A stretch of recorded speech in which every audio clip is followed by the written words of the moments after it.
Hi and welcome to the Gemhawks YouTube channel. I hope you're having a beautiful day today no matter what it is you're doing. For our tutorial today I'd like to share with you some layered copper hoop earrings. Now they look fabulous they look a bit rubbish on the board. So I'm going to show you how to make those round forms, the triangular form and that diamond shape form, and then we're going to put it all together on a copper hoop. We're using just 1 gauge of wire and adding in a handful of beads. So let's head down to the board and take a closer look at the project together today. So here are our layered up hoop earrings. They do look glorious but they're really tricky to get to sit flat on the board.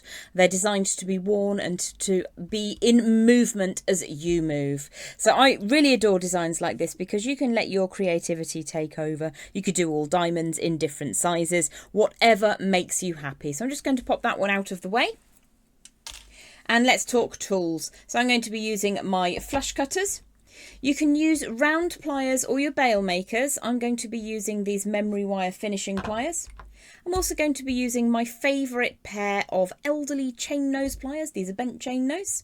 We're going to be working with 1mm gauge wire today, which is approximately 18 gauge, and I've chosen to work in a lovely raw copper. So I'm just going to smooth that through. Now there are some additional tools that I'm choosing to use, however you can work with things around your home. So to help me make the diamond shape, I'm going to be using this square multi-stepped mandrel. And then I have a triangular form. Now, if you have objects around the home that will work for you, don't feel that you have to have tools specifically for the job. I'm also going to be using my 16mm and my 25mm, which is around about an inch, mandrel. These are just plain wooden mandrels from my pals at Beadalon. They're very, very useful, but you can use marker pens or dowel, whatever you have around the home. I'm also going to be using my chasing hammer and a mini block from our pals at Impress Art. So these are really handy to have if you don't have a huge amount of worktop space. So we're going to start by making the round section for our layered copper hoop earrings, and I'm going to grab it's around about 16mm round form. You can use whatever you have around the home if you don't have a lovely wooden mandrel set, and we're just going to centralise that section of wire approximately 3 inches, probably just a little bit more to give you a leeway for error. I'm just going to make sure that that crosses over firmly, and I'm happy with the roundness of that form I've created. What you can do if you like is give it a very gentle hammer at this stage. I'm going to hammer some of the other forms later, so I'm going to show you what to do if you don't have a hammer and block, which is to open and close your flat facing pliers on the form you've created several times. I'm not absolutely crushing them, but I am giving them a nice little smush. Once those have been smushed, you get a little bit more rigidity in that shape, which will enable you to cross over those 2 end wires. So you can see I have one coming off to the left. I'm going to push that all the way over to the right, all the way down into the middle. You can use tools if it's easier for you. I'm still struggling with my shoulder. And then the other wire comes in the opposite direction. Now you do need to apply a little bit of pressure so that you don't lose the size on that round form you've created. So we've got 2 perfectly crossed over wire little circles, and we just need to trim away the little amount of excess wire. One on one side, always look twice before you cut, and one on the other side. Now you will need to just prise that apart gently for a second and apply some strengthening to each of those loops individually. Let's get the light on it. So we can see that that's a completely closed up loop there. Flip it over to the other side, make sure that that is closed up, give that a little bit of a squish, and then bring that back down to the centre. So if you need to, you can pop that back on your round form just to check everything is still good and true. And I will actually just get that hammer and block now to show you. So I've got my mini block, little steel block, and I'm going to hold the bit where the wires cross over off the side. I'm going to pinch that as firmly as I can.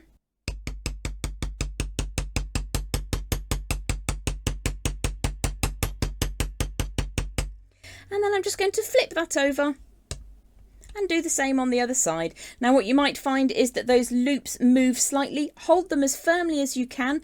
One of the tricks that you can do is hold it on the plier, but that's really tricky to show you and hammer at the same time, especially not only given the location of my camera, but given the trickiness of my shoulder. So that's one way that you can do it to ensure that the little loops don't move at all, but you can just flip it over to the other side and give it a little tap on both sides, and then you get this really nice flattened hammered finish. You could of course apply the edge of your chasing hammer if you like, being a little bit more gentle, and then you'll get that kind of faceted diamond cut look. But I am being very, very gentle because what I want to do is give a little bit of interest to the surface of the metal. I don't want to deform it so that it becomes weaker. So that's one of the things that you can do with your hammer and block very, very easily to add a little bit more interest and a little bit more hardness to the wear of the ring shape. So I'm just going to show you once for each of the shapes, but if you do a round form, do your second round form, hold them up against one another, make sure that they're identical before you move on to doing your next shape. Let's head on down now to, I think, the triangle shape. So for my triangular form, I have a length of wire around about 4.5 inches in length, and again it's that 1mm 18 gauge raw copper. You can use whatever you find around the home, however I'm going to be using my triangular mandrel today. So what I'm going to do is just kind of choose a size that I think will work. If you're going to go for a much larger form, then you will obviously need a little bit more than 4.5 inches of wire. I think I'm going to go for this step. So I'm going to allow around about 1/2 inch off of one end before pushing around that triangular form. Now what you'll find with a triangular form and 1mm wire is when you make that first corner, it's not terribly sharp at all, which is absolutely fine because I'm going to use it as a guideline. So I'm going to get my bent chain nose pliers in there. I'm just going to push and push and push. And what you'll see is that opens the angle out a little bit, and what that means is I can just open and close that once or twice to get a slightly tighter shape. Now I think I've over tightened that slightly, so I'm going to draw it back out, pop it on my triangle of choice, make sure that I'm happy with the size that I'm using. You could either make a mental note or pop a marker pen mark on here. You could even put numbers down the side with marker pen if it helps you out. I'm just going to estimate that this is the one I want to work with, and if it ends up small then that's absolutely fine. I'm not really fussed, but like I say, you could use whatever you have around the home to help you with that shape. So you can see the difference between the corner that I've helped and the corner that I haven't done anything to yet. So let's go back over that technique. We're going to just press and press and press to open that out slightly. And then you can pop those sharp ended, they're quite tight at the end there, those pliers in and just press past where you need it to go, open it back up, press it past just once or twice, and you'll find that that really does refine the shape of that corner.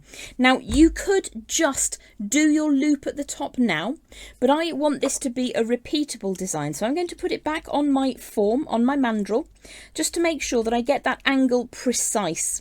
So that actually hugs really, really nicely. I'm quite happy with how that looks. So we're going to be creating the loops on the end here and here, exactly the same way as we did with the round form. So just to help me out a bit, I'm going to trim that excess away. I could have made it a larger triangular form if I wanted to, but overall I'm quite happy with the size of the one I have right now. So you can see that that is the triangular form as per what we have on the mandrel. So I'm just going to grab that block back in and I'm going to pinch as firmly as I can at that crossover point.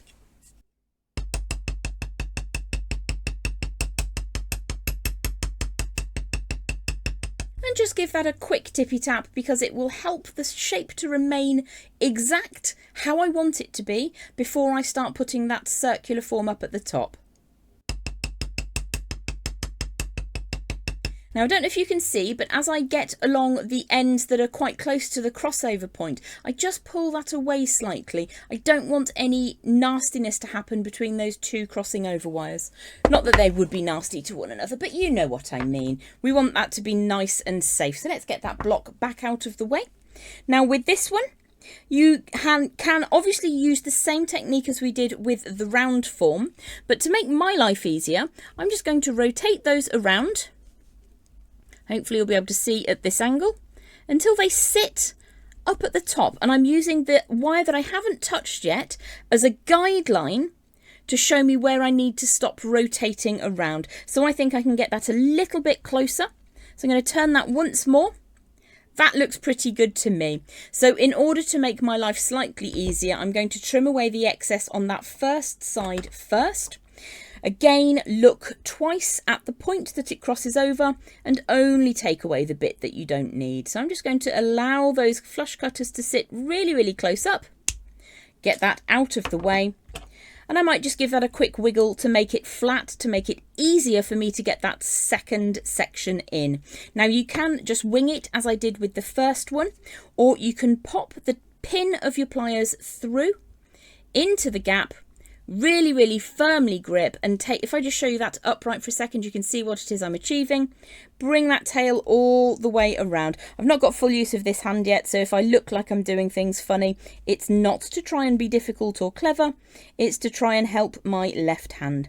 So I've just taken that tail over the end, and you can see that stacking the wires like that gives you a really neat way of getting those loops identical to one another. So let's again trim away that excess, get the scrap wire out of the way into the pot, and then we'll just open that up gently. Looks like a coat hanger at the moment, and make sure that both of those loops do in fact close up. Give them a little bit of a squish. I wouldn't stack them on top and squish them overly unless they're being terribly unruly. We just want them to be in the same position. I'm just holding them gently whilst I assess that triangular form to make sure I'm happy with it. Now again, you could add a little bit of faceting with your hammer if you want to. Another way that you can achieve this is to use the end of your pliers and press a little bit more firmly. So we're going to add some detail and decoration onto this triangular form for no reason other than I quite like how it looks.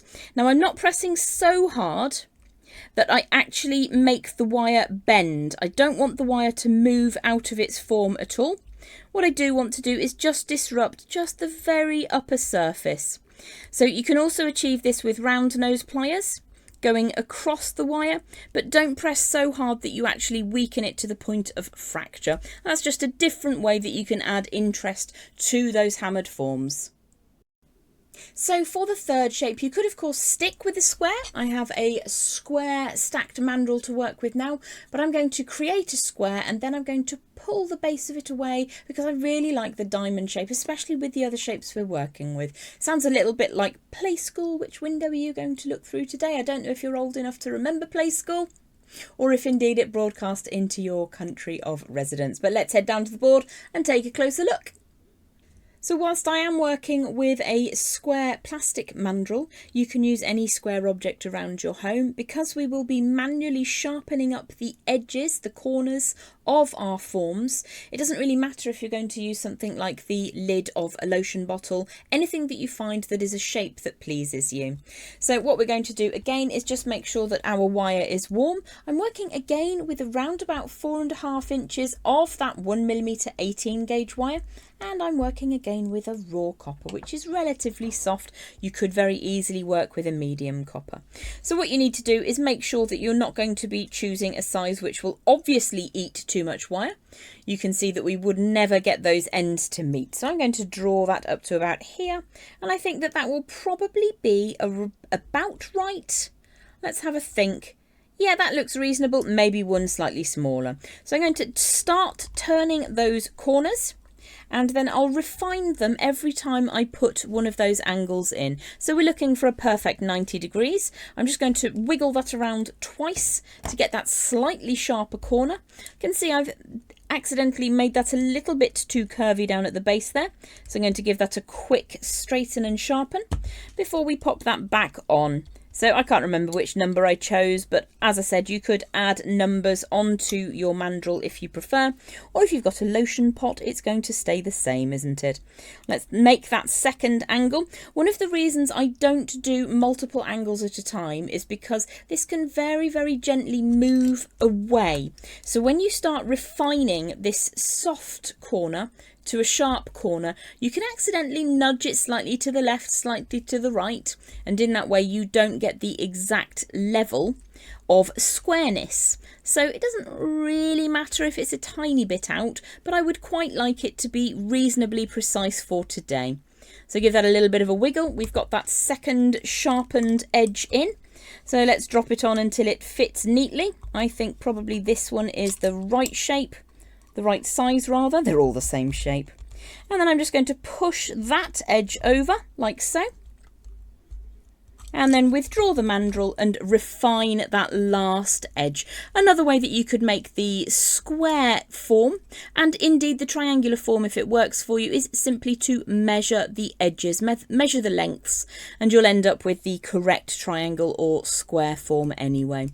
What I'm going to do now is just pop this back onto that mandrel one last time. Pretty sure it's this one. There we go. And just make sure that that last pair of lines are indeed creating that full 360, that I have got 90 degrees in each corner. So again, I'm just going to take the very tail away on this side because it's slightly too long. It might get in the way. And I'm going to use the same technique that I used for the triangular form, in so much as I'll use the small side. Let me just get that little bit straightened up first. There we go. I'll use the small side on my memory wire pliers to create the first loop. I'm going to do that by just rotating from the end, and then I can cut the excess away that I need to. So rotate that all the way around, taking the end behind rather than squishing it into the wire. So you can see that I just about had enough wire there, but I will trim away that tiny little bit that has gone past the point in the middle where everything crosses over. So there's really a fraction, about 1.5 mil. So let's get that out of the way. I can just open that up slightly and you can see that we've now got a completed loop on the end. So if I just close that up again, give that a bit of a squish, you know that that's going to sit in the right place. So in order to get that second loop in, you can pop the pin all the way through and pull the wire around it, like so. So I'm gripping the wire that we're going to be working. That's really important, because if you grip the other wire and not this wire, it means that you can accidentally move this out of the way. So let's just push that over the top. Might be better to hold it on the side of the box joint, the wire that I really want to keep a hold of. We've already formed the first loop. Take that all the way over the top and draw it around. Again, apologies for the slightly gammy-handed nature of today's tutorial. There we go. So you can see we've got that crossover point. Let's trim that away. Well, that went off forever. Into the little angel wing dish. Off we go. I'll get that later. So again, I'm just going to prise these gently apart. You can see that that's slightly undulating at the end there. So I'm going to get it under control, give it a squish. So you have options on how you can finish this. I'm just going to pop it on the block quickly and give it a quick smash.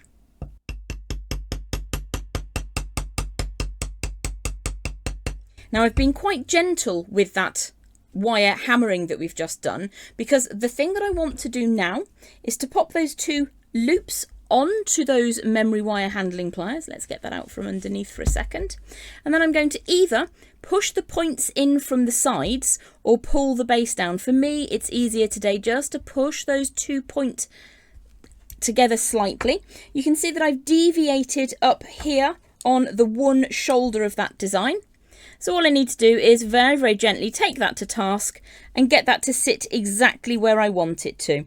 Once I have got the diamond shape that I'm after, and give that a little bit of refinement, you can then pop that back on the block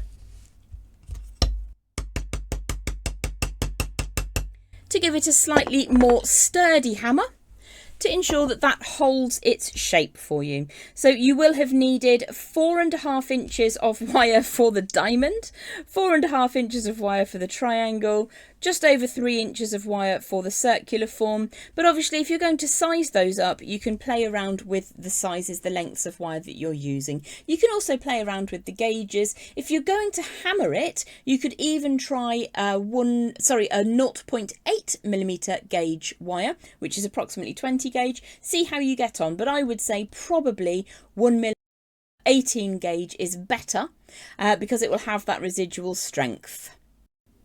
So we're going to now create a hoop to bring everything together. I'm going to add in some small beads, as long as they go on your 1mm or 18 gauge wire hoop. Doesn't really matter what beads you use, but I'm going to be using perfect rounds of 4mm raw copper. Let's head back down to the board and finish off this design by putting it all together.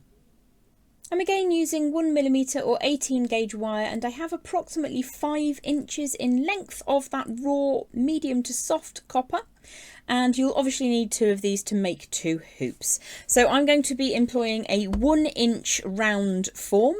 This is from a set of wooden mandrels at Beadalon, and I'm just going to draw that all the way around with just the tiniest crossover on one side. Let me drop that out of the way.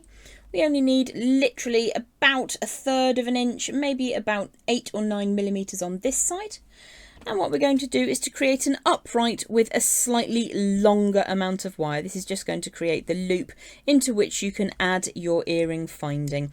Now, if I just pull that second section forwards, you can see I've made it a very, very soft corner there, and I actually want that to be quite firm. So I'm just going to use my pliers to wiggle that just once or twice, and you can see we've made a much firmer shape. So in order to make sure that I've kept that nice and round, I'm just going to push that angle down onto the mandrel one last time, and then we're going to hammer the round section of these hoops.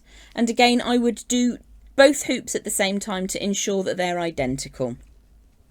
I'm just going to hold this section off the earring finding to begin with,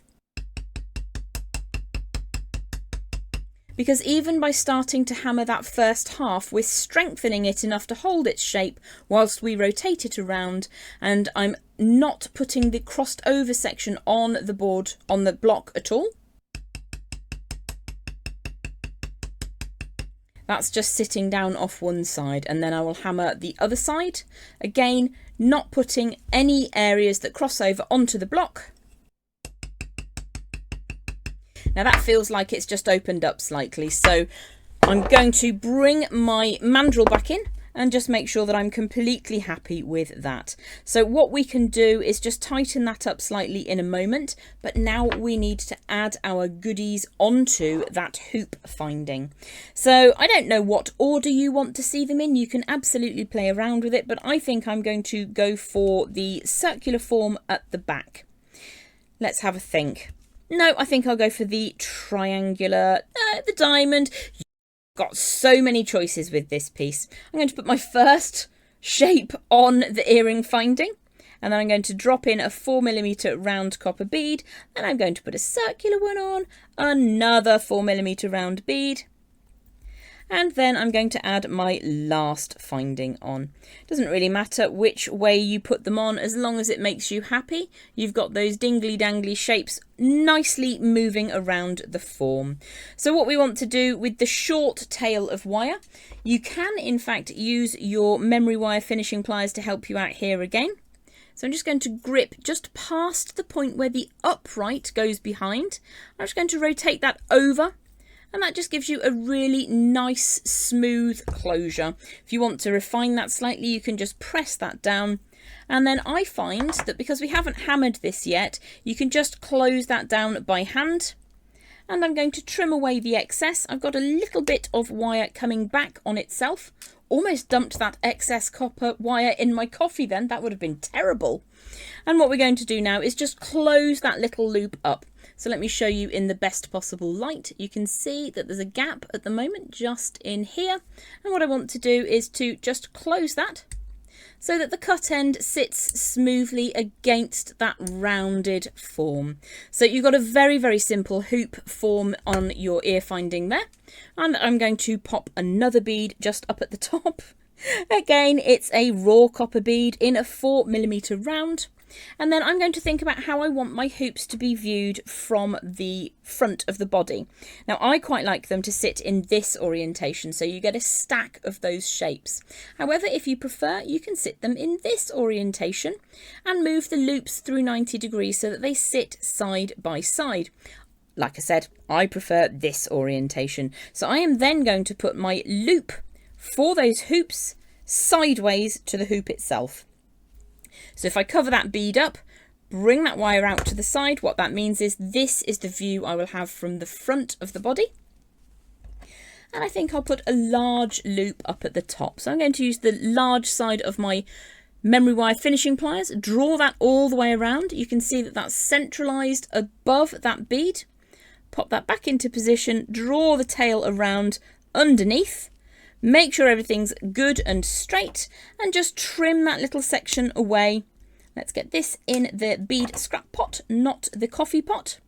And then I'm just going to make sure that the end of that wire meets back at that angle change above the copper bead, and then I'm going to give it a really firm squish.